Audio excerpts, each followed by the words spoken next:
All right, here we go. Calboy, welcome back to VladTV. This is your third time, I think. Yeah, my third time. Hey, man, congrats on your continued success, man. I keep seeing the songs, reacting, see you're doing your thing, you're doing big shows. Yeah, for sure. I love to see it. It's turned I up love right to now. see it.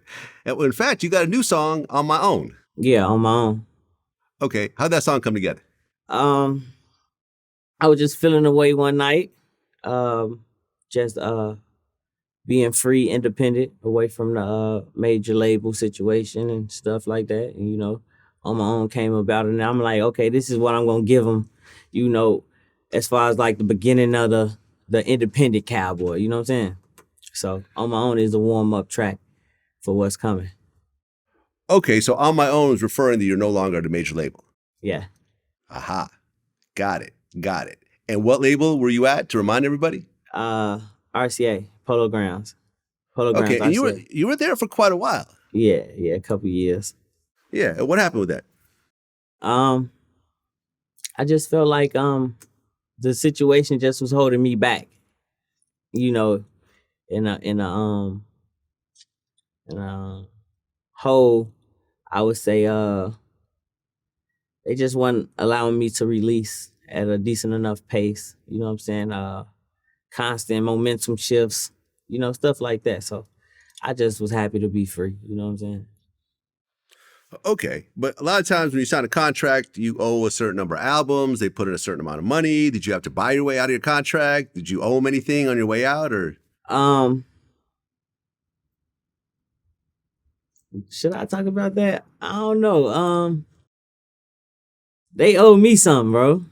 You know what I'm saying? That's what allowed me to get up out of there. I truly believe, you know what I'm saying? But the whole situation at Polo Grounds no longer exists. So, you know, it was some work for me, but it was also some praying in God's will in there too, you know?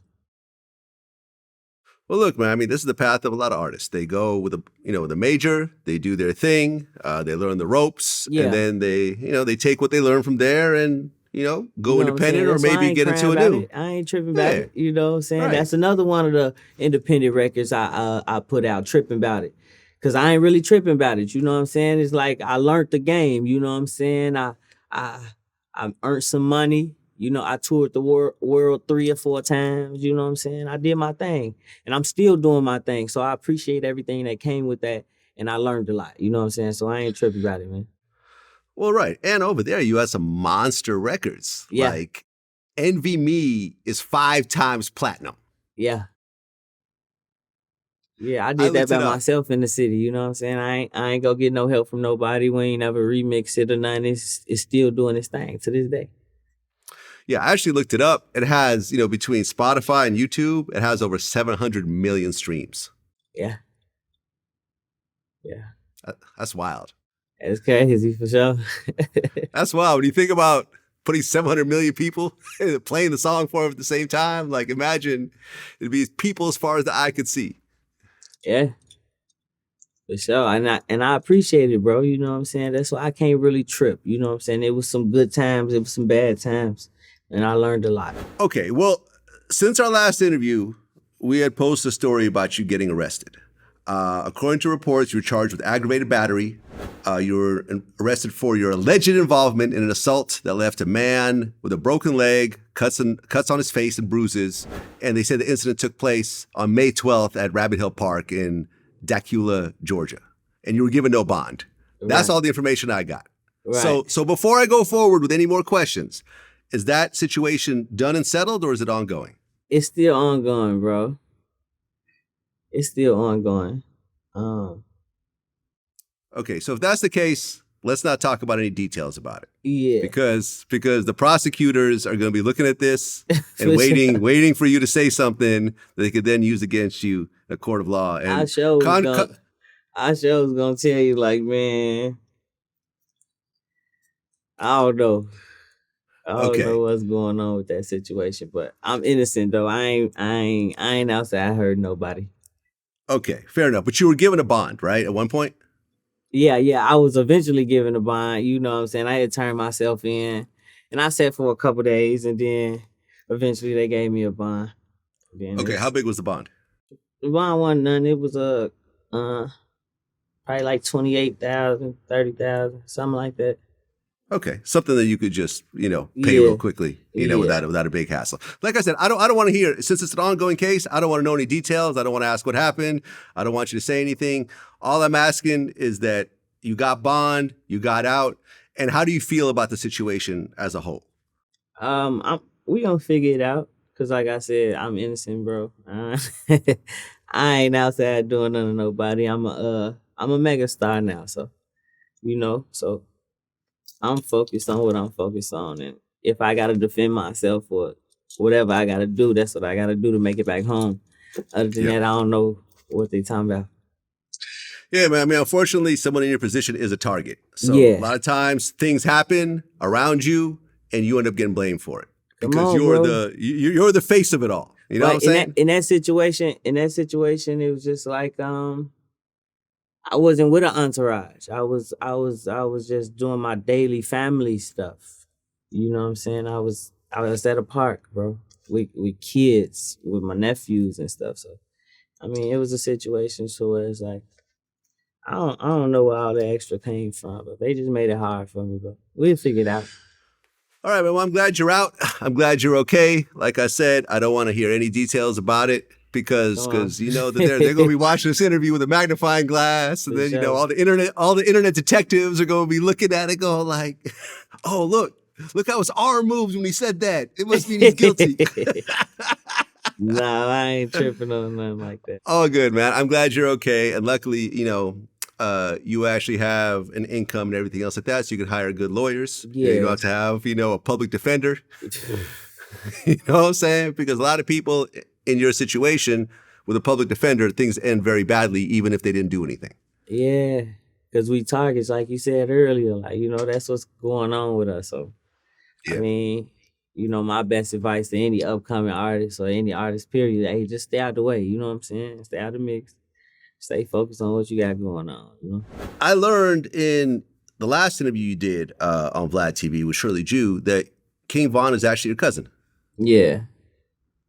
Yeah. And did you know that the whole time, or did you find out later? No.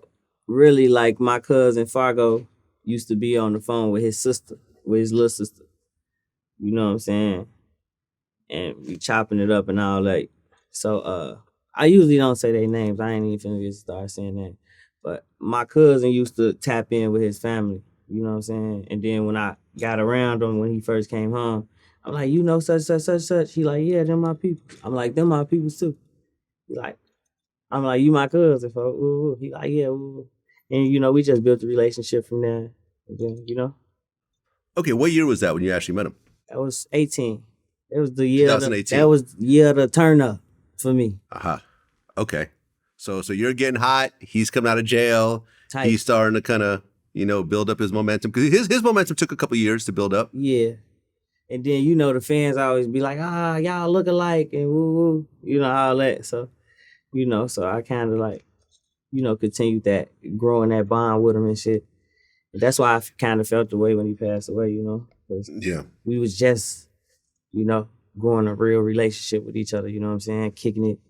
We play 2K and all that shit, you know what I'm saying? Just chop it up about real life, you know what I'm saying? Well, you guys have a song together, Mhm. Brand New. Yeah. Okay. Yeah, Brand New. How did that song come together? Brand New is just like, he always supported me, you know what I'm saying? And like, shared my songs or like left comments and stuff. But I seen him turning up. I'm like, you turning up now, you know what I'm saying? So I was showing love to him. And he like, send me something with an open on it, you know what I'm saying? Kind of like, I need your light right now type shit. So I sent him the song. He hopped right on it. We shot the video. Yeah, right. Because there's a video as well for it on YouTube. Yeah. It was nice actually seeing y'all together like that. Yeah, for sure. We was kicking it. Okay. And I guess the night that he got killed, you guys were planning on meeting up. Yeah, they had called me the day before. Actually, Louis had called me.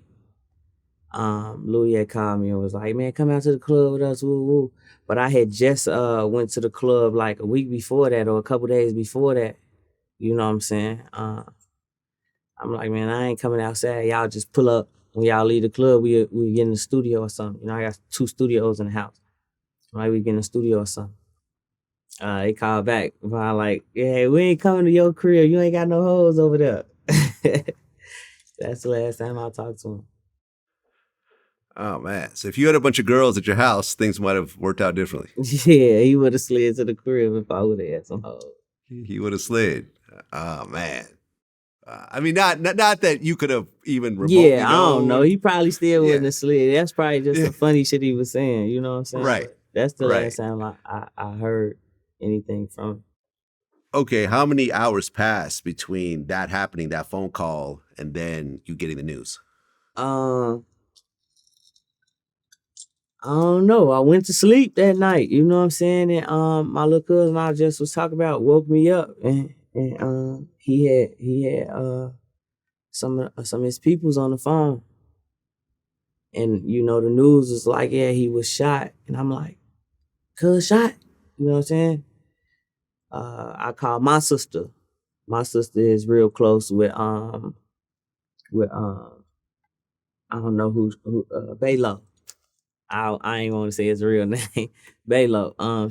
She real close with him, so she already had knew like he was already gone at that time. So man, it kind of like just broke my heart a little bit. You know, I shed a couple tears.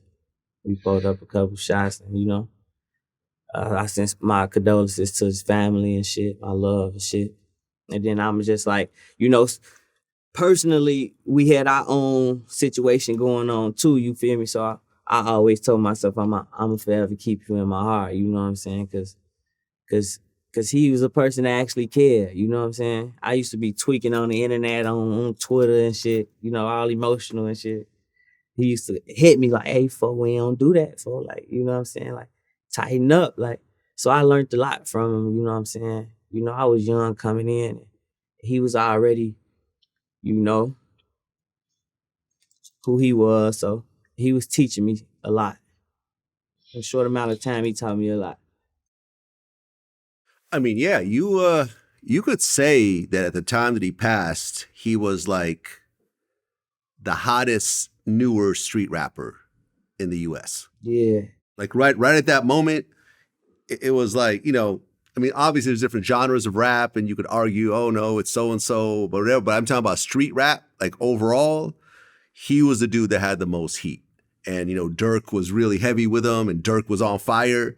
But he was a little bit older, of course. So this was Von was kind of the next dude up. It made sense. Yeah, and I think like everyone was checking for him. I actually had an interview scheduled with him, and we were just trying to figure out a time because me and 100K Track are real cool. You know, I interviewed a bunch of his artists. It felt real authentic. It felt real. You know what I'm saying? You felt his energy. You know what I'm saying? And I think that's why everybody gravitated to him. You know what I'm saying? Like, he hit me on the personal side, and it just felt real. Like, nah, shorty ain't capping in what he's saying. You know what I'm saying? What made me gravitate to him even more. You know what I'm saying? So I know how the world looked at him. I mean, just recently, Lil Tim had his charges dropped for the killing of Von. And you hear different stories. I don't know the exact details. People are saying maybe the police killed him or so forth. I mean, when you heard that news, what'd you think? I ain't got no comments on that. I don't know what happened, you know? So I ain't gonna speak on that. I ain't gonna tell you what I heard because I heard a lot, you know? Yeah, fair enough, man. Rest in peace, King Von. That's all love. Long live you know, I really wish I had a chance to really interview him because I think that he had an important story. Yeah, he was a real one for sure. You know what I'm saying? I mean, when you see things after he passed, like for example, Trap Lord Ross did the King Von, you know, rap's first serial killer documentary. I ain't even watch it, bro. I mean, I heard about it, but that ain't what he about. So we ain't finna leave his legacy like that. You feel me? I don't know nothing about that. So I don't ever talk about that. I don't know nothing about that. Yeah, I don't know anything about it. I didn't grow up on that side of town. I don't know them people. You feel me? Like, so I ain't got nothing to say about that. Yeah. I mean, does it bother you when people are bringing up stuff like this and you know, creating these types of narratives after the fact? I mean, when you got any type of emotional connection to a person, or you care about a person in any type of way, you human, you feel a way. It irk you a little bit, but that's with everybody, bro. You know? What what did you think about all the jail videos that recently started coming out with King Von? There was the one of him fighting 051 Freaky in jail. Yeah, I see. There's another one where he was saying he was gay to get out of like a bad Yeah, section in the jail. I mean, if you ever been in those situations, you know. So I mean, that's all I can say. So shit. Yeah. Everything was authentic about Shorty. You know what I'm saying? I mean, sometimes you gotta, move a certain way to move how you move. But I ain't got no comments on none of that stuff, bro. It's just long live Fair King enough, for man. me. It's all love. You feel me? I only know bro from a positive light. You feel me? I only know cuz from a positive light. So that's why I'm gonna leave it at. Yeah. Yeah. I mean, listen, everything at this point is all hearsay because whoever is saying these types of things is saying it as a third person, Yeah, they all as an heard something. outsider. Yeah. Somebody heard something. I heard a lot about a lot of niggas. I ain't finna go make no documentary about it. I don't know nothing about it. You feel Right. me? Right. Because, in Chicago, there's a dude that's charging a tourist $400 to take him to the King Von mural at O Block. You heard about this? Yeah, I seen that on the internet. I ain't know how real that was. That's for real. It seems like it. I mean, shit. I mean, if I went to Chicago, I wouldn't walk up to O Block by myself. You know what I'm saying? I would want safe passage, with Right. someone who's from there, Right. I But mean, then again, I'm Vlad. I'm sure I show up there, motherfuckers would be like, oh, shit. right. That's Vlad. That's Vlad in O Block. Exactly. I'm sure that would be a circus. You know what I'm saying? That's turn. Yeah. No, I mean, I'm trying to get a lot of love. I mean, I've interviewed a lot of dudes, from that neighborhood. But then again, who knows? All it takes is one person to, start tripping. So I don't know, man, but I think it's dope in terms of, regardless of whether you feel he did what, I think he left behind a legacy of music. I mean, in fact, they dropped, since our last interview, they dropped the Grandson album. Yeah. Do you feel some type of way not being on that? No, I actually don't, because they reached out to me to be on it. Oh. You know what I'm saying? I got a couple records. I just couldn't make it happen, bro. I couldn't make it happen for whatever personal reason. I couldn't make it happen. So my other cuz, he know what I'm talking about. He understood. We still locked in. Them same records and a lot of that production I'm still using. You know what I'm saying? And I'm gonna do my thing. But I just couldn't make it happen in the time frames. I had a lot going on between the litigation, getting out the situation, you know what I'm saying, and just personal life. You feel me? 2 of my friends died this week, bro. You know This what week? I'm saying? This week. You know what I'm saying? So it's been a lot going on. It's always been a lot going on in my life because I take shit hard. You know what I'm saying? So I just couldn't make it happen. But, cuz know I love him. And you feel me? It's all love. You feel me? We gonna make it happen some way. I got little records in my computer with him speaking on it, and you feel me, little freestyles he done tried and not finished. So I got little vocals from him, and maybe I could do something with it. So it's all good, Well, I remember you mentioned, I think, on a Bootleg Kev's podcast that you lost 8 friends in 2 years. Yeah, that was the beginning of the Envy Me. You feel me? The number always changed because a lot of the personal stuff started to reveal itself, you feel me, with niggas like speaking on certain stuff they shouldn't, So the real came out. But yeah, about 8. Okay. Does that include the 2 that just passed? No, that's just new news. You know what I'm saying? RP my homie Trey Trey. RP my homie Mac. Me and my homie Mac we wasn't seeing eye to eye. You know, we was just feuding about a little personal stuff. But yeah, I kind of broke down the other day because I just lost them. I wasn't able to make it right. You know what I'm saying? I DM'd him one last time, like, I don't feel good being on bad terms with you, bro. Let's chop it up. You know what I'm saying? And we got on the phone call one time, and it was okay. You know what I'm saying? It could have been better. And I kind of feel away because he gone, and I couldn't, make it all the way right. You know? Yeah, I mean, I feel you. I mean, unfortunately, you don't know what tomorrow's going to hold, right? Everyone thinks that they have all the time to make things right, but you don't know. You don't know how much time you got. You don't know how much time they got. And also trying to make it right, when you're ready to make things right, they're not always ready to make things right. So sometimes you got to wait for the person to be emotionally ready to accept that apology or apologize themselves, or, you know what I'm saying? Yeah.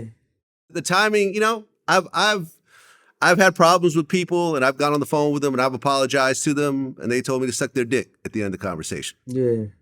But I feel like, well, that's cool. Like, I did my part, right? I did my part. I got what I needed to say off my chest. They're still mad about it. Maybe at some point they'll circle back and be like, you know something? I'm cool with it now. I just needed time to, whatever, or not. But the fact that you reached out and you tried to do something, I wouldn't feel bad about the situation because you tried to do something. For sure. It's all love. Bro, know I love him, though, It's just, stuff going on, bro. Should I assume that both of those two died violently? Yeah, basically, yeah. Yeah. Yeah, with Trey, that was weird, too, because Trey was around when I was first, moving and grooving, too, you know what I'm saying, getting my buzz. He was first one out of the city, come, reach out, like, hey, what's happening, I see what you're doing, you feel me? I see you growing, you know what I'm saying? And I always, locked in with him. But one of my other homies got into a feud with him. So we kind of, been distanced. So we just locked back in, you know what I'm saying? He just locked back into the music. So like a couple weeks ago, he sent me a couple records like, yo, let's do this. Let's lock in, it's been time, little bro, woo, woo. You know what I'm saying? And he called my homie like a couple days ago and was like, yo, look how I did the song. He like, I don't know, bro. Woo, woo. I started to do the verse. I ain't finished the verse, so I ain't sent it to him. So I'm like, boom. My homie leave. I'm getting ready to do the verse, but I'm ready to tweak with him though. Like, I'm like, call Trey on the phone. Woo, woo. He's like, he got shot, bro. You feel me? I'm like, damn. Kind of fucked me up too, you know what I'm saying? And then the next day, they say he ain't make it, So that's tough on me too, you feel me? I'm like, man, we was just locking in. Like, every time. It's like that every time. Like niggas be feuding over bullshit. Like little shit that niggas could have been got over, like years ago. But I don't know. Shit be weird. Man, look, I'm 50, and I just think about how lucky I am to get to 50 because I've had attempts on my life. I've been in near death situations. I've been in areas where, shots went off and bro. The such. And it's like, yo, like people try to clown, like say, oh, you old and getting old is horrible. But really getting old is a gift because not everyone has that gift. Not everyone make it to see gets the age, chance bro. to get to 50. Man, that's why. Right. That's why I said. King Von. Von was how old when he died? Age, why I say in the song. I can't even get the bar right now. Hold on. King Von was. Oh, yeah, I can't. King Von was 26 years old. Yeah. Von was almost exactly half my age. Almost exactly half my age. And let me tell you, man, like these last 25 years have been my best 25 years. You know what I'm saying? Like if I were to compare my first 25 and my last 25, it's not even close. The first 25, you was working hard though. Huh? I was working hard. I was preparing for the next 25. The next 25, you get to chill. I get to chill, you know? Now I'm thinking about retirement. I got money now. I got a nice house. Like, you know, you got to understand that there's nothing. Yeah, I mean, it's cool that he's got murals and everything else like that, and people look up to him and, you know, talk, you know, play his music, but it's nothing like actually staying around and actually experiencing it and getting old and having grandkids. Yeah. You know, seeing your family flourish and all the work you put in. Because I always plan 10 years ahead. You know, all my the 20s, wisdom you done got, man. all the wisdom, you All know, that like shit, man. there's nothing cool about dying, you know, in your 20s, man. There's nothing cool about it. Nothing at all. Nah. And for That everyone shit who's be fucking breaking around my right now heart, and, bro.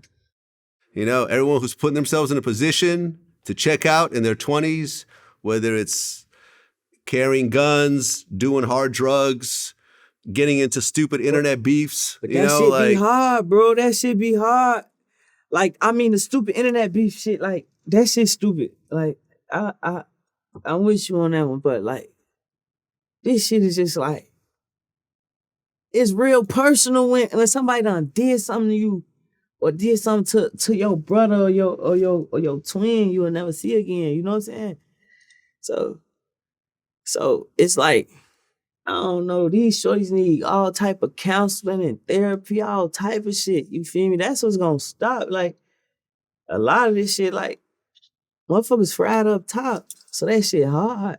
It start with the brain. It start within. You know what I'm saying? The body is the temple. It's like, we gotta understand how to get right within ourselves, but we need all type of counseling and therapy and all type of shit for that. You get what I'm saying? I agree. I mean, I had a That's therapist what's hard about it. I had a therapist during one of my low points a couple of years ago. Because I got a therapist. as men, you know, we taught to not show that emotion. You know, you can't be vulnerable either. You can't express yourself. Man, shut up, be a man. That's the only way it's gonna be. You get what I'm saying? Yeah, what I've learned was that I used to always look to my homies to kind of share really fucked up personal shit. But then I realized that the process of doing that, number one, my friends aren't always going to be available for me. And number two, now they got some information I don't necessarily want them to have. This is why I found a therapist to be a better solution. Because a therapist legally can't repeat what you told him. For sure. You know what I'm saying? He's like, you could tell a therapist, like, yo, this is real talk. You could tell a therapist you killed somebody and they can't take the stand against you. And they can't say nothing about that. Hey, you know, I used to watch the show. Not to get off subject, but I used to watch the show Hannibal. You watch Hannibal? Okay. Yeah, sometimes. Them, like, so that's when I learned, like, damn, you can really talk to them folks about everything and they can't say nothing. You feel me? Mm-hmm. But you got to get a shorty to admit that he need that. Mm-hmm. You feel me? So yeah, it's probably the best thing. You feel me? Like I do a little counseling every once in a while, but it's over the phone though. Like my little therapy sessions be over the phone, but it's that's all fine. good. I've done that, or FaceTime. I've done FaceTime therapy sessions. Yeah, but I feel better though. Like, all right, I got that shit off. You feel me? But you gotta get you gotta get a million shorties to admit they need that. Yeah. You know what I'm saying? You gotta get a million shorties to admit like they need that shit. Like everybody else need that shit. But motherfucker ain't gonna tell you that. Motherfucker gonna, man, fuck it, until they crash out all the way. And then they crashing out all the way. Right. Oh, they'll you know, like when you look at Fredo Santana, right? His drug use was just very heavy. You know, his lean use and his pill popping was heavy. R.I.P. Fredo. And whenever he talked about it, R.I.P. Fredo, he said that he does that to deal with all the trauma that he experienced. Yeah. Right? He said that out of his own mouth. He said, yo, I have PTSD and this is the way I deal with all my friends gone and everything else like that. Yeah, that shit be fucked up. But ultimately that killed him. The drugs, he had liver failure like at, how old? He's like 29 or something when he died? Like he was young. So you can't self-medicate to try to do that, man. It's a bad cycle you're gonna get in. Yeah, it's like, I don't know. And then, you know, I can't say it's the music, but it's the world. You know what I'm saying? It's all the entertainment outlets. Like that's what we got. That's what we see. Like channel our emotions with the drugs, you feel me? Especially the generation under me.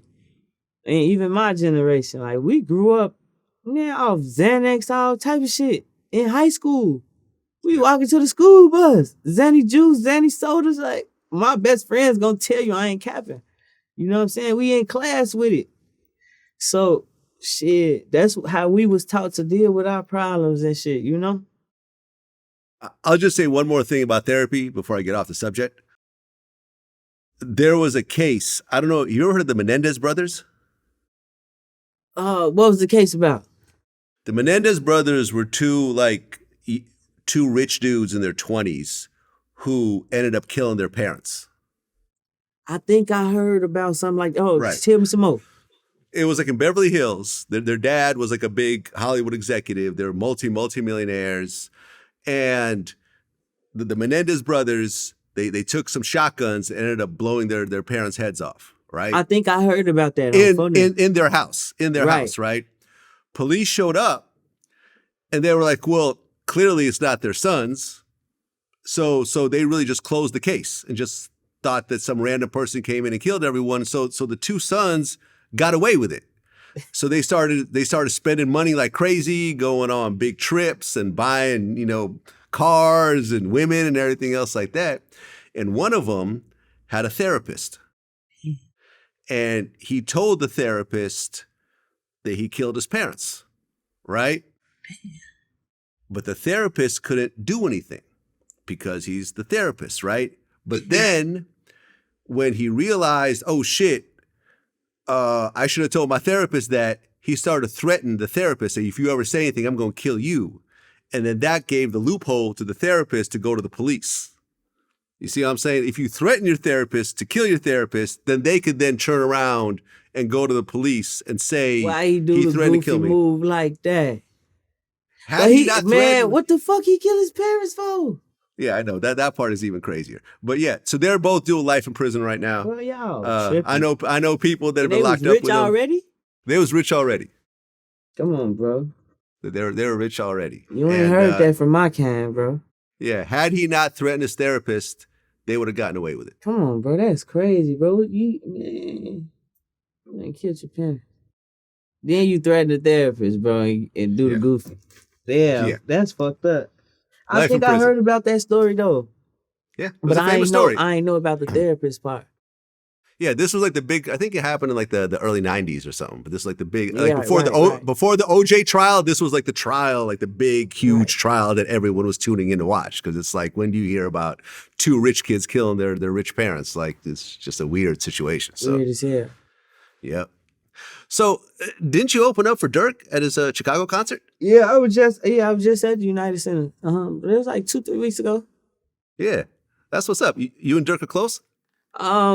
We're not necessarily close, but he know it's all love though. You know what I'm saying? Okay.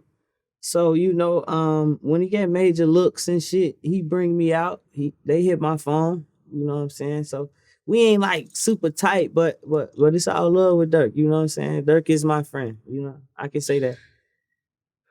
Yeah, I mean, to be able to do a show, I mean, has any Chicago rapper done a show that big in Chicago? I mean, maybe Kanye? I don't know. Durk did it though. I don't know though. Yeah. I live in my own little box, so I don't really know stuff like that. I don't know. That's a big deal. But Durk brought me out last year too in the United Center. That's You know what I'm saying?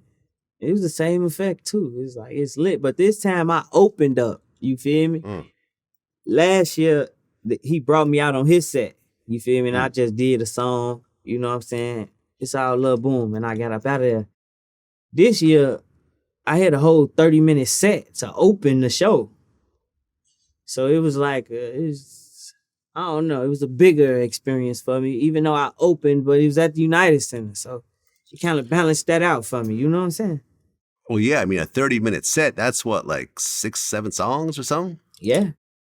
Yeah, I did my thing, though. It was lit. Yeah, was that the biggest... I mean, coming up on a feature and doing a song is one thing, but actually doing a string of songs, was that the biggest show you've ever done? Like... One In of the terms of biggest. a whole set is what I'm saying. Yeah. One of the Not biggest. just like someone bringing you on, like a whole set. This is your biggest set ever, pretty much. Yeah, one of them. Yeah. I had about 20 minutes at the big gym on my own set at in the United Center. That was my first year in though. That was when Envy Me had first turned up. I had my own set then. And shit. Yeah, but yeah, that's one of my biggest shows for sure. Congrats, man. Yeah, I appreciate it. For sure. Congrats. Shout out Durk. It's our love. And I guess what was it, the next night when they had that little mini riot where they were like stealing all the merch? I ain't pull up that night. Cause I ain't open up the second date. They invited me to just come, vibe with them and kick it though. But I ain't been in the city in so long. I was running around doing family shit. You know what I'm saying? I damn near was late messing around with my family and stuff like that. But I got it done. But I ain't come that second day. So I don't really know what happened. But I don't think social media and the blogs posted it right though. I don't think all that happened. Weren't you on tour with Kodak Black at one point? Yeah. Shout out Kodak, man. I was on tour with Kodak. That was one of my favorite tours. I went on tour 3 times. Kodak was one of the best tours. Well, the best tour. It was though. I ain't gonna lie. That was your best tour ever. Yeah. I went on tour with 21 Savage too. But Kodak was lit though. I ain't gonna lie. The Kodak tour. I don't know. I think my hit record was fresher then. So, the fans reacted crazier.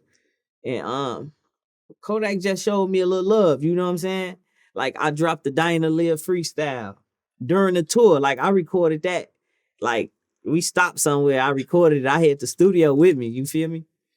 So I'm rapping it to my DJ. He's like, man, that's hard. You gotta drop that.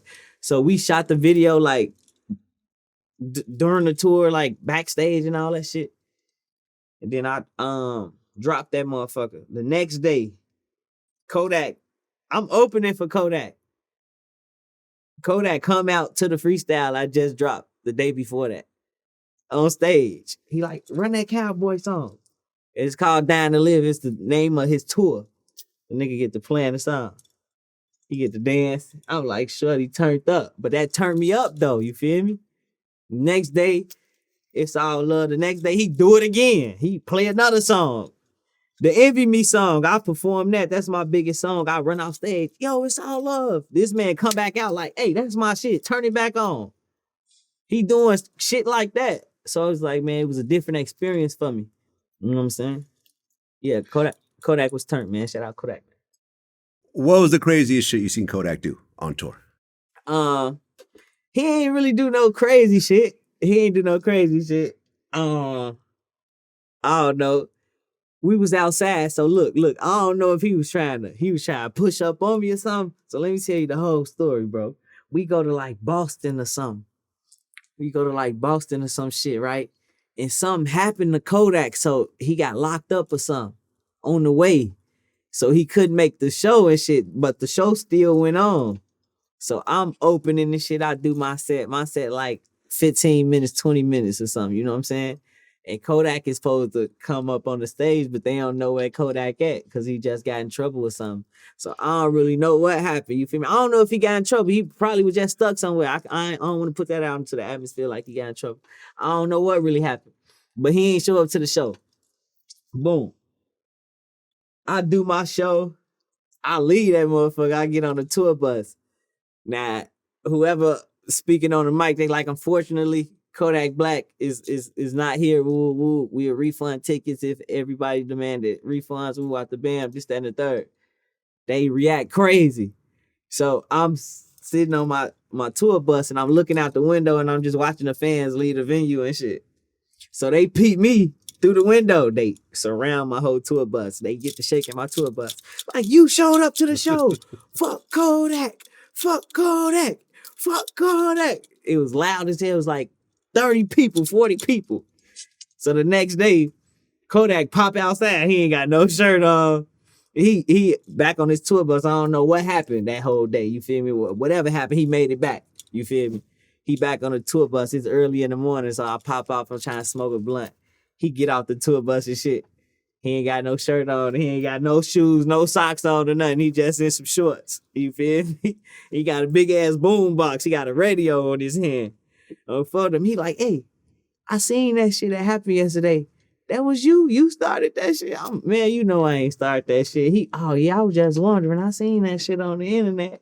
Ooh, I fuck with you though. And then he just kept walking. He walked into the crowd with all his fans. No security, no nothing. He got no shirt on. He playing music on the radio. And he just around all his fans. They turned up with him. He don't feel away. He earthy. You feel me? Like, ain't nervous, no nothing. That's the craziest thing I ever seen him do. Like, they was out there deep too. And he like, man, I'm out here. I'm with y'all. What's up? What we doing? This before the show. The next day. I say, yeah, crazy. He turned. Real rock star type shit. You feel me? He turned. Oh yeah, no, Kodak Black is definitely a rock star. You sure. can't, there's no way around it. Just top to bottom. For sure. I ain't talked to him. That is a you rock feel star. me?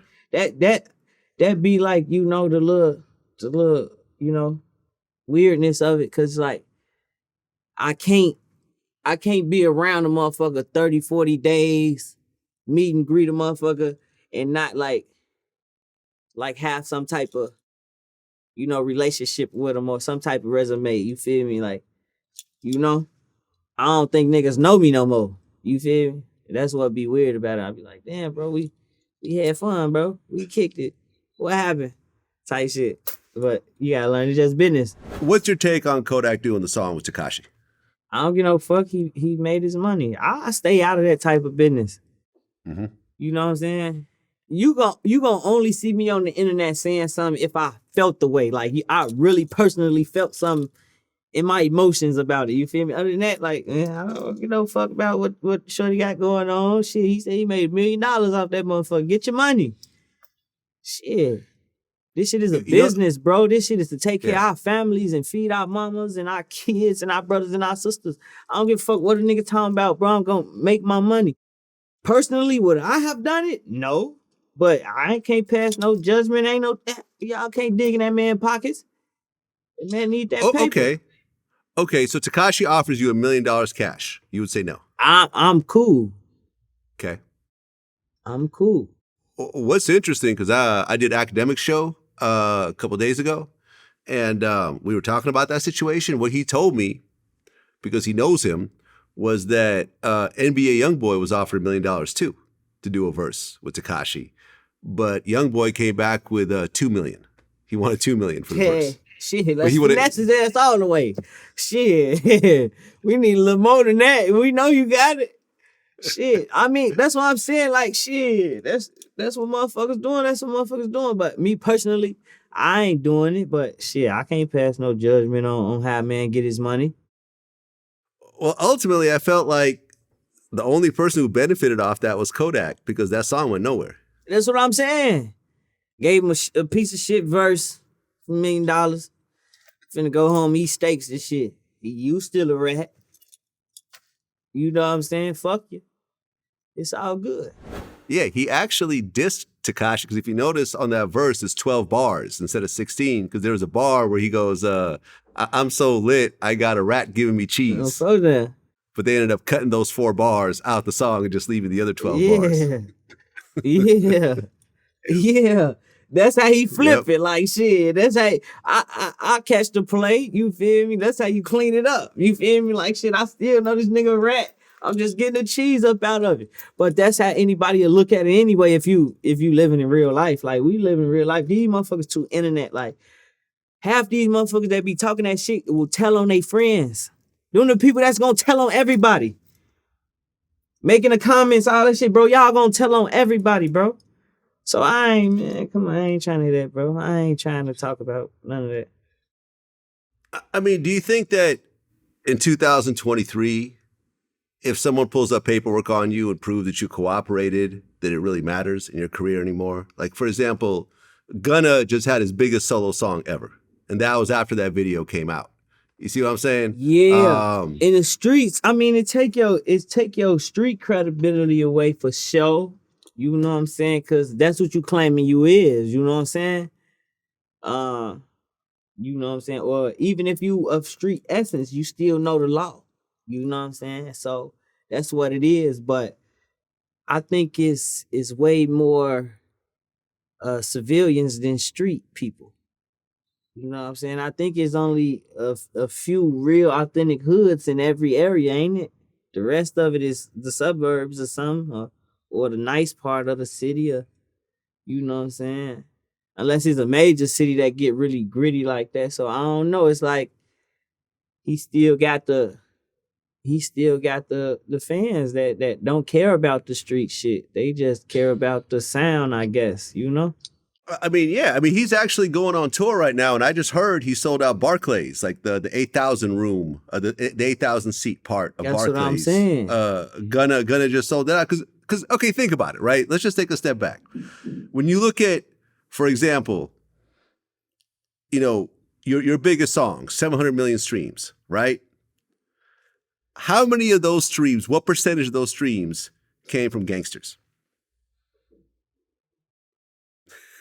Bro, You know what I'm saying? Dudes who actually live by the code. that's why I'm saying who a won't snitch. real small percent really came from them. Like 1% maybe. you know what I'm saying? You know, collectively it's over 1 billion streams for real. Exactly. But still, probably about 1%. Yeah, probably like 1% of that is real, like real by the street code, street niggas, you know what I'm saying? The rest of that came from the world that's like living everyday life regularly, will tell on you, probably. You know what I'm saying? So Gunna still got them type of fans, I guess. You know what I'm saying? I ain't never spoke on my the rest opinion of on it. Gunna. I would never. I'm not on that. Yeah. Well, I mean, think about it, right? I mean, the majority of your streams probably come from, and I'm just thinking about like my YouTube algorithms and everything else like that. I'm sure the majority of your streams probably didn't even come from people choosing to play your song. They might be playing like a Lil Durk song, and then Spotify recommends your song to be next. You see what I'm saying? Because it's along the same genre, the same fan base. So it's not like when I was a kid, you know, when I was younger, you'd have to go buy a CD. You know what I mean? You'd have to spend your $16 and you go listen to it. It's a financial, you know, investment to listen to somebody. To be a fan costs money. These days, you pay your $6 a month, and then the music is just fed to you. And Yeah. to check out Calboy doesn't cost you any money. Exactly. You know, check out Kodak doesn't cost you any money. It's all free. And a lot of times it's just you letting the music play, and then the algorithm is suggesting shit to you, and that's how your streams really grow. It's not so much people searching you out, but then it gets suggested, and then they're like, oh, this dude's nice. Let me go listen to the rest of it. Let me then go listen to the rest of his shit, and then they become a fan. But a lot of times they get introduced. They might not even heard of you before. They just, you know, Envy Me just comes up in the algorithm, and then next thing you know, they're checking out your whole catalog. So you can't count on a certain group of people to really sway those numbers one way or another. Yeah, And, you know and what I'm that's saying? that. So it's gonna be that, you know, in the streets they saying they ain't letting it fly. But I mean, it's a whole world out here, man. You know what I'm saying? So Well, you got that song Chariot with Lil Durk, Meek Mill, and Young Thug. yeah. Number one, how'd that song come together? Me and Meek, you know, Meek came to the studio with me. We was cooking up, and me and him did Chariot. You know what I'm saying? I guess he was around Thug now. He played for Thug now. Durk let me know he heard it. I'm like, hop on there. Meek asked both of them hop on it too. You feel me? So it all made sense. They hopped on there. I got the record back. We was gonna like split it, like split the record, but then Meek, you know, he threw me a bone with that when he like, okay, you can have it. You know, it's for your project type shit. You feel me? You know, at the time he was you know, on the management side of me too. You feel me? So it made sense, you know, for the business. And shit, we did that joint. It was turned. Well, that song actually got 70 million streams. 70 million. Mm-hmm. So that's one of your big songs. Mm-hmm. Did you and Young Thug ever meet up afterwards? Yeah. Yeah. I've been in the studio with Thug a few times. You know what I'm saying? Twice we just kicked it. You know what I'm saying? We ain't do no music or nothing. You know what I'm saying? Just in there, just vibing. You know, roll up a couple blunts or something. You know, talk some shit. You know, I think people like that be trying to learn who you is first. You know what I'm saying? And try to see like, is you my type of person? You know what I'm saying? But I'm always the same type of person around everybody. So it's me. You know, what you see is what you get. I'm real earthy. I'm real calm, cool, collective. I ain't doing too much. So I think pretty much everybody rock with me. You know what I'm saying? So yeah. We've been in the Okay, studio a few times. okay. Did you actually see him record anything in the studio? Yeah. I see him record before. Okay. Not for real though, just mess around though. Like anytime we get in the studio, I guess they ain't locked in. It's a party, you know what I'm saying? So he'll go in there and like, you know, hum around or do something, but not for real though. Like, not go crazy. He'll always send me something, and then it'll be him snapping. You feel me? It won't be him snapping in person. With us, we'll just be kicking it. I mean, when you look at his current situation, he caught a RICO and he's been in jail now for like 2 years. Yeah, it's fucked up. Yeah, I mean, knowing him, you didn't present it as like, we're best friends, but you guys have been around each other. You guys have music together. Yeah, When you we look at cool. someone that you've collaborated with, going through that, how do you feel? Man, you know, like I say, I got a big heart, so I felt the way about that. It's sad. It's a sad situation. You know what I'm saying? But I don't know the personal. You know what I'm saying? So I can't really speak on it. It's just, man, free Thug, man. You feel me? It's all love with bro, but I can't really speak on nothing. I don't know what's going on. They got some Georgia shit going on. I ain't from Georgia. Did you see his co-defendant, YSL Polo, in court? I knew you was gonna ask me about that. Oh, bro, Shorty is turned up, ain't he? Hold on, let me pull this up.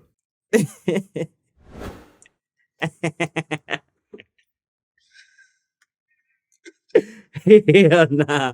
I was just tweaking all day.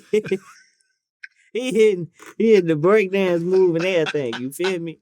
I used to see my homie that break his bones do that move with his face, like with his elbow. He was trying to hit that one move. Shorty.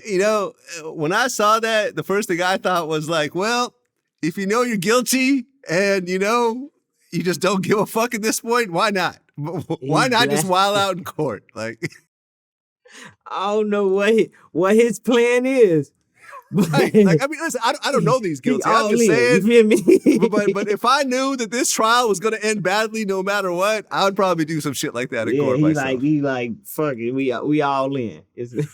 Let's take it there. So I mean, it's good, I guess. Well, I mean, I don't know the situation. I don't know Thug. I never met him. I know Lucci. He a cool dude, man. Real he a cool dude, man. I'm sure he is, man. I'm sure he is. I know Lucci. Me and him done a couple interviews. It fucked me up when he got locked up. I hope the whole thing works out. I mean, ultimately, I think the most fucked up part about the whole situation is that they haven't even started jury selection, and he's been locked up for 2 years with no bond. I mean, you would at least think, okay, if they can't get their jury shit together, at least let him go home and get a bond. Put an ankle bracelet on him. You know what I'm saying? Have him put up $10 million or some shit, like something where, a huge amount. Hey, you see Trump get in there, get right on up out of there. You see that? I know his RICO, he just walked out of his RICO. Nah, but he ain't got nothing to do with no violence though, so you can't compare that. I know. I mean, there's a murder tied into the whole RICO charge, as part of it with the whole YSL situation. So you can't, right. Although, if you really look at it though, people died during the insurrection. Right. Right. So when it comes down to laws, like let's just say me and you go rob a bank and you're the getaway driver and I go and shoot and kill, one of the security guards, you'll get charged with a murder along with me. Right, because both of y'all was involved. You feel me? Was involved, right? Y'all so Trump was the leader of an insurrection, and multiple people died. Right. That one girl got shot by the cops. A couple dudes had heart attacks. Other dudes like got Right. fucked up. And Police. they saying, bro, you the cause of this. So it's the Exactly. same thing for real. I tried to come to slack. It's the same thing. Yeah. It's the same thing, bro. Why they let that man walk up out of there like that? Then hey, he gangster with it too. He all outside the jail making videos. Yo, we're gonna figure this thing out. Everything is gonna be okay. They can't lock us up. This is the 4th time they're trying to get me. All this shit. Orange as hell. He go crazy. I ain't gonna lie, he gangster for that. But free Thug though, on a serious note, you feel me? It's all love. Thug always showed me love, you feel me?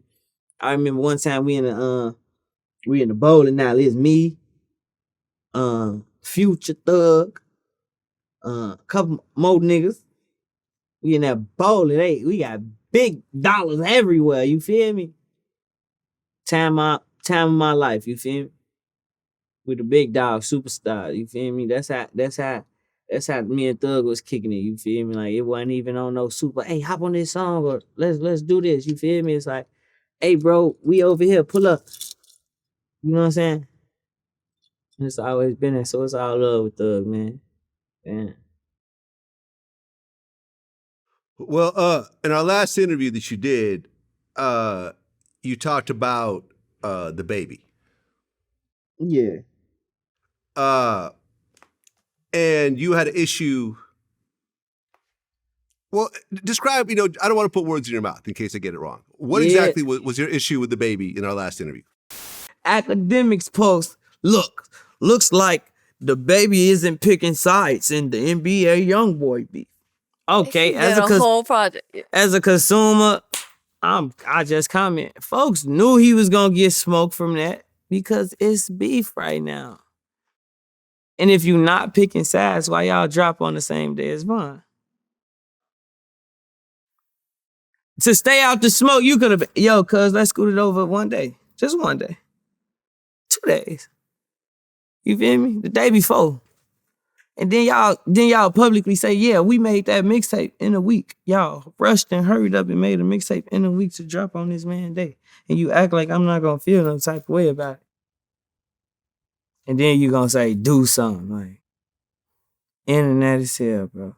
Everything is for the internet, bro. Like, my image is not that. You feel me? So a lot of my fans and a lot of my supporters is like, damn, Cal, like out of character, like, you feel me?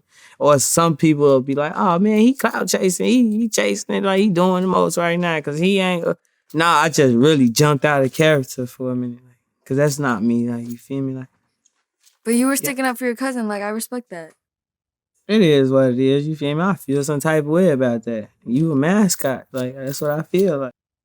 You feel me? You gonna jump on anything that's popping, like he really like an industry prostitute, like for real, like, bro, think about it. Like, okay, the Meg and Stallion shit. Yo. All right, this man, the man supposed to be shot her in the foot. You go do the song with the man, make her mad. Right. Ain't no morality in that. Like, right. Shorty probably thought you was really her friend. She thought you was really supporting her. Like, and you went to go do a song with Foden. Like, not even saying that's my business, but I see it. Like, yeah, you a groupie. I just made a comment and the internet switched everything up. So let me tell you what the real. You know what I'm saying? Okay. So, the Vaughn shit is fresh. All that shit is fresh. And you got people that want to diss him and do certain things, you know? And the guy chooses to do a whole project with him, you know, I feel like standing behind it, you feel me? So I just made a little comment like, yo, I can't drop with bro out of respect for cuz, you feel me? I ain't gonna do that. Okay, so you're talking about his project with DaBaby's project with NBA YoungBoy, and because of your relationship with King Von, you have a problem. Yeah, but I just said something to him because his rebuttal was, oh, like they ain't got nothing to do with me. I'm out of it. You feel me? And I just Well, said, I mean, that is a point. That doesn't have he doesn't Yeah. have anything to do with that. And I I mean, say- that's a valid point. I say, but if you gonna sit here next to this man and let him disrespect cuz with your collaborative project, don't step out of the line of fire if it come at your way. Cause we feel like you co-signing it. You co-signing Okay. it. Oh, okay. So what you're saying? Okay. See, I didn't catch this part. So what you're saying is that the Baby Young Boy joint project. There were some verses from Young Boy that was dissing Von? It's a few subliminals or whatnot, or you know what I'm saying? So it's like you co-signing it, you accepting it. That's just like the shorties in Chicago. What's the nigga name? A lot of niggas done said my name like, oh, I don't feel like rappers like Calboy should allow rappers like King Von to diss people on songs with him and woo woo. And it's the same concept if you feel like that. Cause them your loved ones, you gon' feel like that. You feel me? So I felt like that. So I made a comment about that. So all the fuss on the internet was not about DaBaby though. Like everybody like got that confused. I just made my comment and I made my comment. You feel me? So with that comment carried on some more bullshit. You feel me? From a lot of the people in Chicago, like, oh, that's dick sucking. Oh, you, ooh. So I was responding to them with the outrage response that I was, you feel me? That's why I say you only gonna see me respond or react a certain way if I genuinely feel a way, like emotional. But other than that that shit ain't nothing. Okay, but to be fair, and I want to, because I interviewed DaBaby before. We actually ran into each other in Atlanta at the Yeah. airport. We had a conversation. I don't have anything against him at all. I'm actually glad about his success. Right. And but when you look at, but okay, so okay, shit like that. right. So to play devil's advocate, if you're saying that the shots that Young Boy took at Von were subliminals, how would you expect DaBaby to pick up on all those? Nah, I'm just cutting the slack like that, blood. Motherfuckers know what's going on. You feel me? Like, we ain't gonna play that one. You know what's going on. It's just like, bro, it's like, that's why I said the little shit that I said. It's just like, okay, it's like you gonna capitalize off the controversy of it, but you co-signing it. So if somebody getting on your ass about it, don't step to the side. Just say, hey man, I'm standing behind it, because that's what you're doing. You know what I'm saying? In real life. Let's take the entertainment and all that shit out of it. This real life. Somebody died in real life. So I don't give a fuck how much you want to say it's business or entertainment. Y'all bringing real life to entertainment. If you gonna do that, keep it separate. That's how I feel about it. So you feel, okay, like I said, I'm playing devil's advocate right here. You Yeah. feel that whoever you do a song with, okay, so for example, No, okay, hold on, don't put them okay. words in my mouth. I feel like in that controversial moment, you made a chess move, and that was the move you made to capitalize off the moment. Okay, so let's just say, let's just That's bring just up what it is, but that's not the bulk of the problem. You feel me? The bulk of the problem was talking to the responses of the city that responded to my comments. You feel me? Well, no, but I just want to address the first point. So, okay, for example, let's just say, you and Thug did a joint project, Yeah. and there might be some subliminals at YFN Lucci. I don't Right. know what your relationship with Lucci is, Right. but would you feel okay if Lucci felt some type of way about you doing a project with Thug because of it? Even though you were like, I ain't got no problems with Lucci, and The whole you know what I'm I saying? do the whole joint project. Yeah. A nigga just died, and I do it. It's fresh. I have to tell them, yeah, I'm aware. I'm aware that he did that. I gotta stand behind that. Yeah, Okay. bitch ass nigga, I ain't tucking my tail. He said what he said. So what? What's happening? If not, I'm not gonna let you say it on my song, brother. Respectfully. You know what I'm saying? I mean, I don't give no fuck what's going on. Woo. Okay. Fair enough. All right. Nah, that's All right, just you how I get- feel about it, you know? No, I got you. No, you standing behind what you're saying, and I respect it. You know what I'm saying? It's I just like respect it. anybody, just like if I diss a nigga on another nigga song and they run up on that nigga like, bro, you let nigga diss in the dead, woo. Cause that's in real life. They feel some way about their cousin and their brother for real in real life. You know what this reminds me of? I've talked about this story a long time ago. So I was in New Orleans, right? And I ran into Drake's crew. And I introduced myself, whatever, and Drake is acting a little funny towards me. And he even said, like, man, stop dissing me in your interviews. I'm like, what are you talking about, right? Right. Yeah, I thought he was just joking, right? He's kind of laughing. I'm like, come on, man, we love you. Like, we literally cover him like every day, right? Right. And then one of his people comes up to me. He's like, yo, man, heard you dissing my man Drake. I said, what are you talking about? I've never said nothing about him. I said, I may have had some guests that said something. Like who? I said, I don't know, Charlamagne said some shit. Well, that's your fault too. You know, you're responsible for that shit. And I had to call my security in, and the security came in and checked him. But I'm sitting there going like, all right, well, I guess I have to hold it because I'm interviewing someone who's talking shit about someone. I'm not co-signing it, but I guess it's on my platform, so I guess I got to hold that. And this is hip hop for you, I guess. Like, right. So that's why I'm saying, like, some of this shit is personal to people. Yeah. You get what I'm saying? So it's like, damn, you co-signing this shit, you standing behind this shit. Nigga, I'm grieving, I'm crying about this shit. Y'all laughing and talking about this shit in the room? All right, folks, we gonna get on all y'all ass. That's just how a nigga feel. You feel me? Like, I got you. I mean, a lot of people will say I'm wrong, but I don't give a fuck what you talking about. Like, that's how I felt about it. You know what I'm saying? But it was really like when I got on the internet, like, man, I don't get no fuck niggas, no, that wasn't towards DaBaby. Like, I don't ever do that towards nobody. Like, you know what I'm saying? I'm talking to people that know me now. That's under the comments, like, oh man, shorty, woo. And then like a lot of them DM'd me. You know, like Lil Chris, prime example. He DM'd me after that, like, no, bro, I didn't know, woo. And they actually, you know what I'm saying? Like, certain people actually did that. Like, man, I know cuz them from out west, and I know woo. So it made sense. But, you know, the internet ran with it and made it seem like I was yelling at these rappers on the internet. Like, man, I said what I said, but like, my emotion don't go towards like that. It went towards, you feel me, like really like the real emotional part of that shit. Like, folks I really know. Well, I believe part of that same interview, you questioned DaBaby working with Tory Lanez because he also worked with Megan. Now, I think Academics posted that on his Instagram, and Tory Lanez responded calling you a goof. Yeah. You saw that, right? Yeah. And then I responded to him. I said, bitch ass nigga, I said you was innocent. That's what I said. Was that the end of that? Did Yeah, you that was respond the after end of that. Like, me and Tory done seen each other multiple times.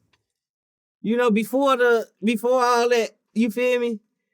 Shorty know who I am in real life. You know what I'm saying? So it's the end of that.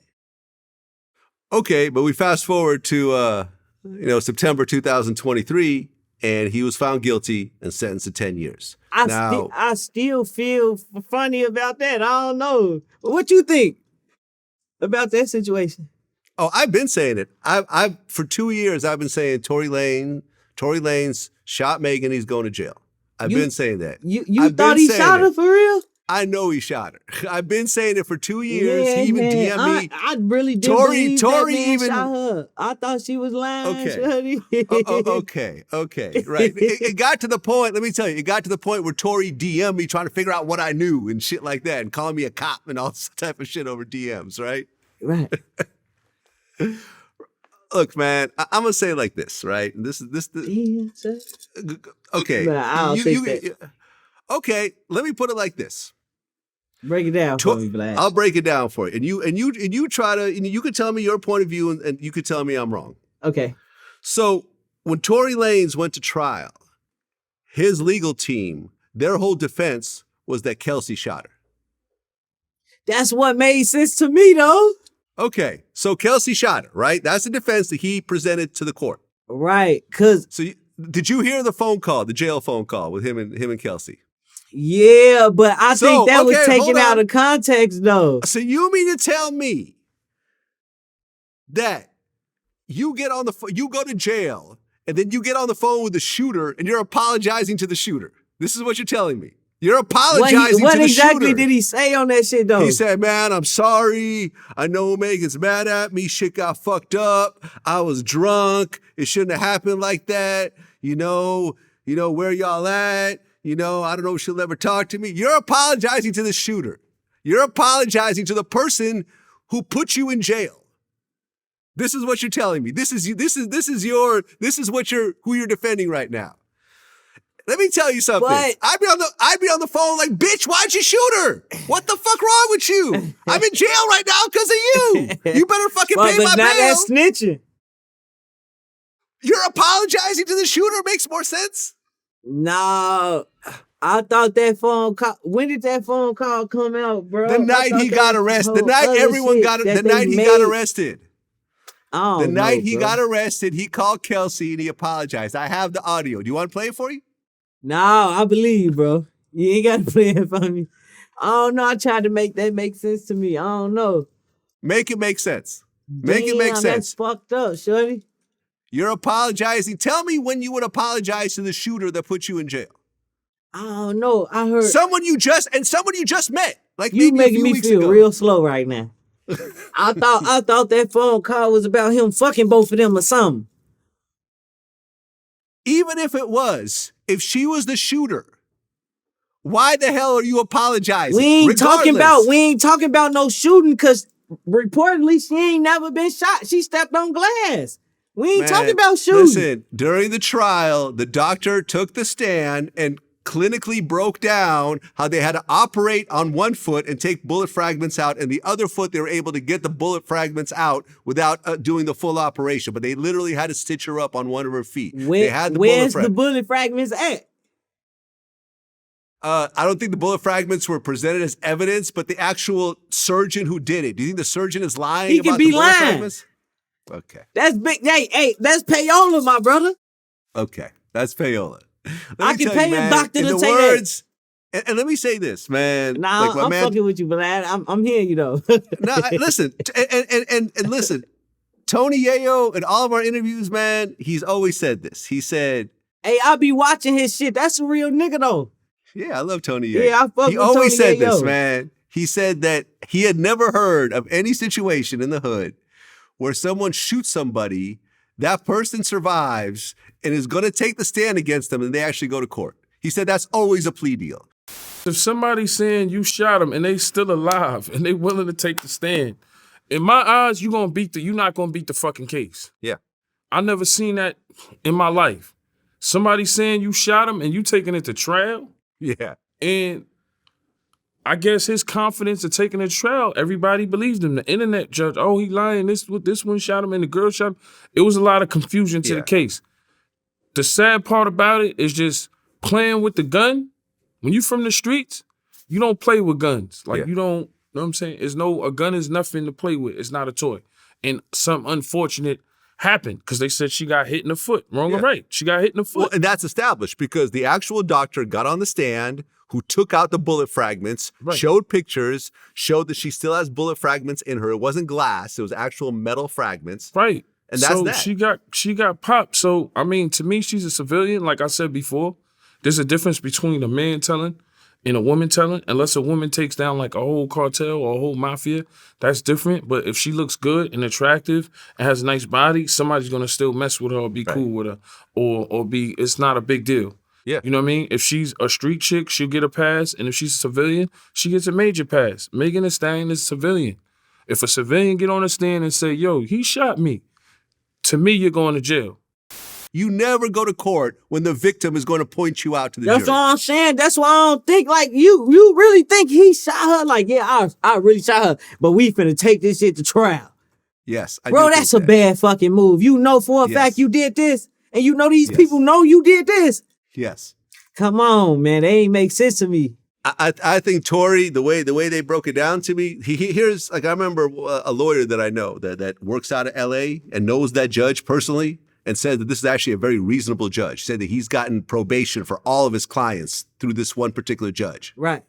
He said that if he was the lawyer, he could have gotten 1 year and 5 years probation easy for Tory. Because Megan was not cooperating in the beginning until Tory decides to make an album dissing her. You know what I'm saying? Like they could have came in, gotten the 1 year jail time. But that's what I'm saying. You think he really popped her and he go diss her? all in the songs Yes. and shit. Like, Yes, I bitch, you think so. lying. Yes, I think so. That's exactly what happened. And he That- still continued to you know, deny that's it. that's what, I don't know. Maybe I sound crazy when I say this, but you know, that's what females do. Like, stand on that, like, stand on the story and then take that shit to the grave and shit like that. Like, I Listen, don't man, know. if he didn't take I the thought stand, Meg was lying. I'm sorry, Meg. I thought you was lying, Meg. Vlad got me feeling Megan, confused in this bitch. Megan wasn't lying, man. Megan It wasn't ain't none lying. of my It business was- anyway. I'm acting like how the fans act on the internet in the comments. It got was no good with me. listen, man, it was a unanimous, all 12 jurors all agreed on the same thing. You know, and at the end of the day, his own lawyer wouldn't even take on the trial because she didn't want to go with that whole Kelsey shooting her defense. He had to get a whole new lawyer last minute because his main lawyer said, I'm not going to go to trial with this shit. I'm not going for this. Right, because it ain't You know gonna what I'm work. saying? It ain't going to work. He knows not my gonna motherfucker knew he shot that motherfucker. That's what I Goddamn. think. And I've been saying that. I've been saying the whole time, and now he got 10 years. So I was right. That's You know, fucked up, man. I think what happened was you have a dude who's 5'3", who gets into a whole big situation with a bunch of drunk women who are bigger and stronger than he is. They start fighting. You think start they probably- stronger than him? A one-on-one fight between Megan Thee Stallion and Tory Lanez would Bro, end badly Tory, for my Tory. side. You think a one-on-one fight with Megan versus me gonna end with Megan beat me up? You're 5'3"? I'm 5'4". Well, that extra inch will do something, man. I don't know. Megan looks pretty big and strong. I'm pretty strong though. I think Megan in a one-on-one fight with Tory Lanez, I'll put $1,000 on Megan Damn, right I now. don't know, man. I put it- Hey, Vlad, you low key going on Tory right now. Hey, man, it is what it is. I mean, because my thing is like, I just feel like he insults everyone's intelligence in a certain type of way. It's like he creates these whole, like, you know, like when he was found guilty, his dad gets up and starts blaming Jay-Z and Rock Nation and screaming all in the courtroom. And it's just like, you know, Jay-Z ain't had shit to do with that trial. You know, Jay-Z ain't had shit to do with that. Like, come on now. Rock Nah, Nation ain't got I ain't shit thinking to do. that deep, but man, man, let me stop. I don't know, bro. Glad you got it. I got it. I'll take You it. got it, bro. You done convinced me. I'll take it. I'll take it, man. No, but speaking back on the baby shit, bro, like, Mm-hmm. man, like, don't nobody feel no way, bro. It's long live the kings, bro. And if anybody feel a way about that, then it's whatever. You know what I'm saying? Other than that, I don't want to continue to talk about this shit in every interview, bro. Mhm. Feel me? This shit done happen. So it's over. Yeah. Well, I mean, it started in our interview last time, so I figured I would just get clarification. Yeah, for this sure. one. You know, So but we're that's not going to keep mentioning it. clarified. It's all love. Don't nobody wish death on nobody. But it's long live the king. You feel me? So, you know, that's where my heart at. Well, you said that you were tapped in with Kanye at one point. Yeah, just not necessarily tapped in with Kanye. You know what I'm saying? The team reached out to get a couple verses for his album, see if I can make the cut or whatnot. And I guess I just didn't make the cut. You know what I'm saying? So I felt like my vibe was around though. So I put my energy out too. Mm-hmm. So I just like screen recorded my verse that I did for them, and I'm like, sorry, Kanye, but this gotta come out. And then I Okay. posted it. Yeah, I mean, why not? You Yeah, didn't the use shit, it, the so- album was already out. It was already Yeah. doing what it was doing. I'm like, nah, y'all gotta hear my verse though. I snapped on that motherfucker. That's it. Well, after his album came out, that's when things kind of went left for Kanye. There was a whole, you know, the Jew thing, the Hitler thing, he lost his Adidas deal, lost all his Yeah. deals. Yeah, And I all respect that. When you Kanye though. saw all that, I okay. respect Kanye How so? though. I'm not here to bash Kanye or speak bad on Kanye.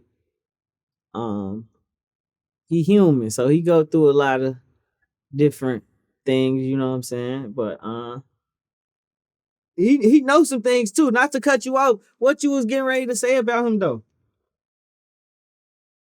Well, no, I just want to get your take. I mean, people feel very differently. Like, for example, I interviewed Sheik Luch from the Locks, and they were on his last album, but they said after that Hitler shit came out, he like, nah, fuck him. You know, if he try to call me for another verse, I tell him to suck my dick. You know what I mean? He's like, I'm not with that. I hear him do all that crazy shit, and then when he talk about his beef with his baby mother, he go back to being, you can't do a black man like this. You can't do a black. He goes back to the black man when he's dealing with them. Other than that, he goes back to this other shit on his white man kind of side type shit.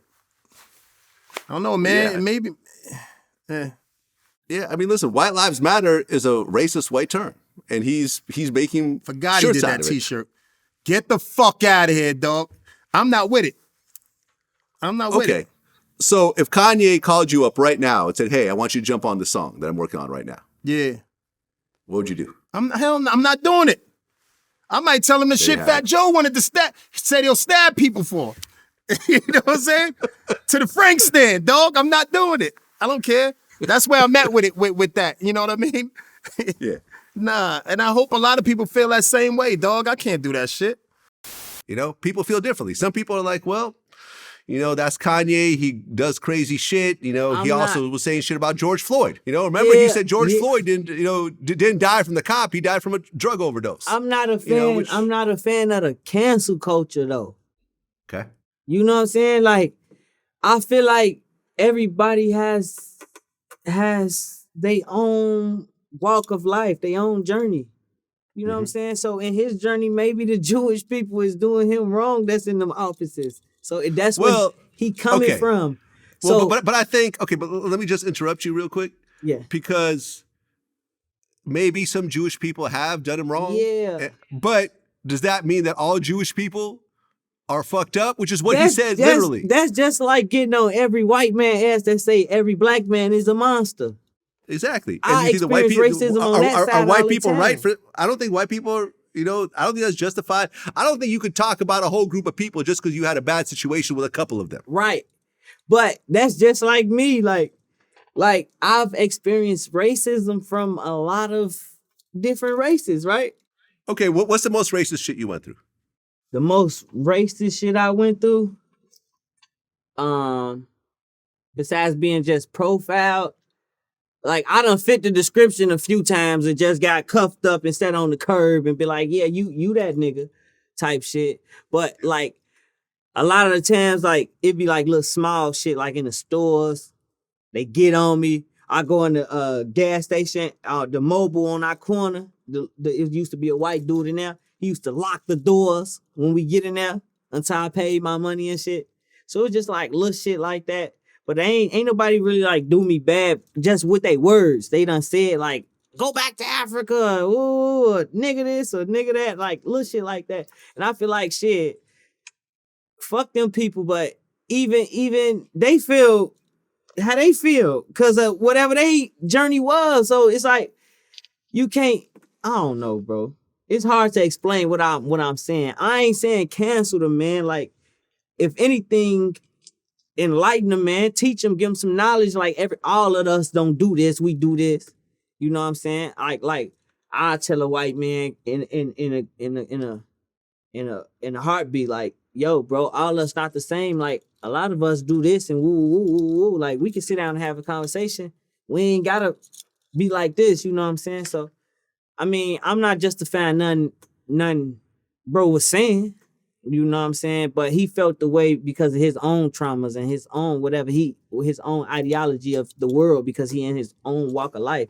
So let's teach him, you feel me? And maybe he or maybe he won't. Maybe he just is who he is. But I'm not even a fan of canceling him. Whoever love him, gon' rock with him. If you don't rock with him, rock with who you rock with.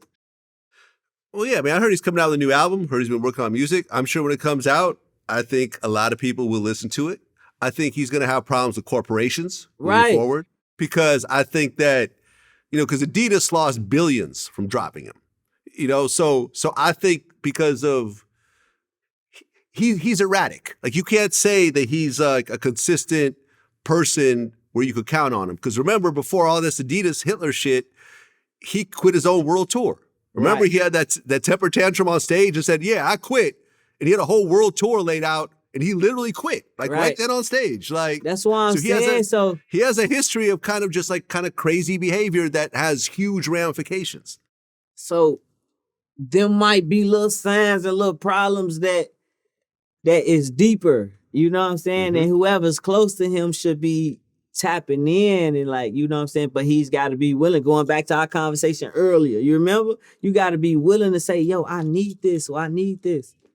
You know what I'm saying? But I mean, ain't no telling no man that they got $1 billion or done made it.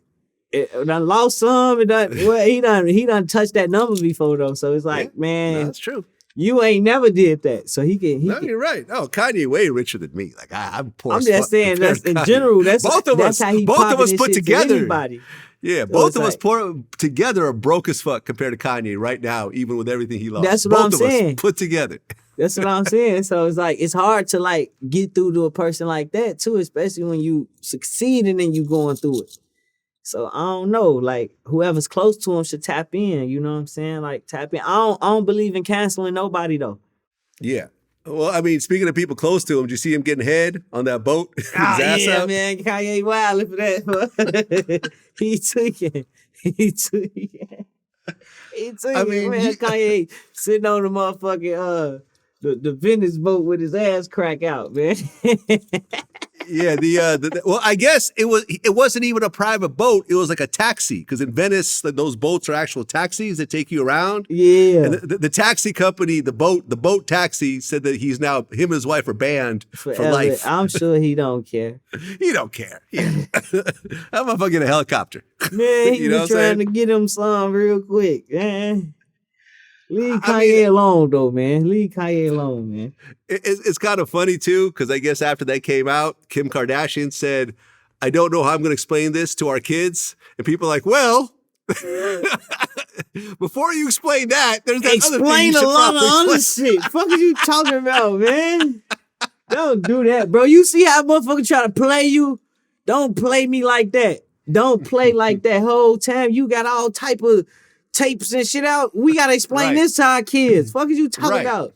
You talking about little ass crack, little head on the boat? What? You got a whole sex tape out. Big difference. Big difference. Oh man! All right, so you're now fully independent. What do you got coming up? Because you know this shit, man. We talking about On My Own is the latest song. So is there an album, a mixtape, a collab? What's going on? Yeah, man.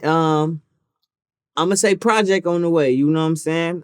It's a project on the way. Unchained.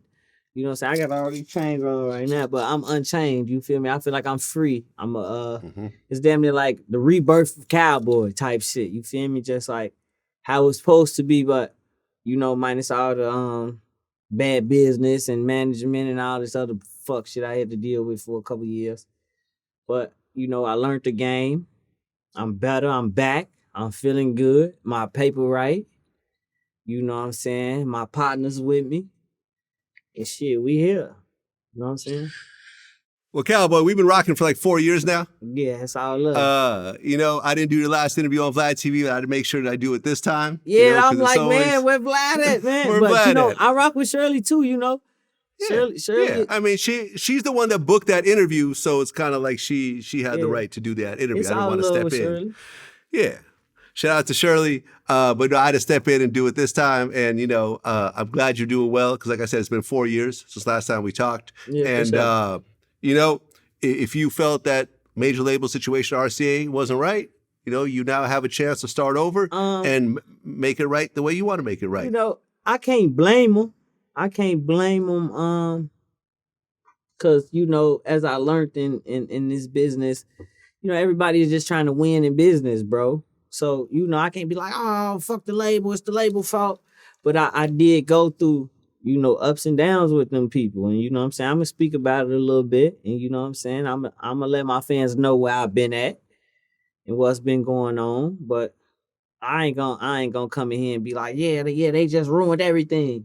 But, we just wasn't always seeing eye to eye. That slowed a lot of things down. That's all I can say. That's life, man. You have a long career ahead of you, and that was just one chapter in your career. There's lots of chapters left. For there's sure. lots of moves you're going to make. Bro, I wrote a book 3 years ago. I'm still sitting on it. Okay. We just finished 2 movie scripts. We pitching those. I probably gonna finance the first one myself. It's crazy. I done let a couple of execs tap in and peek at it, and everybody is excited for it. You know, everybody that comes across it is excited for it. So that's on the way. So yeah, like you just say, that's the first chapter. You know, the next few chapters is some crazy shit. For sure. Looking forward to it. Calboy, man, always a pleasure. Until next All time. love, brother. Peace.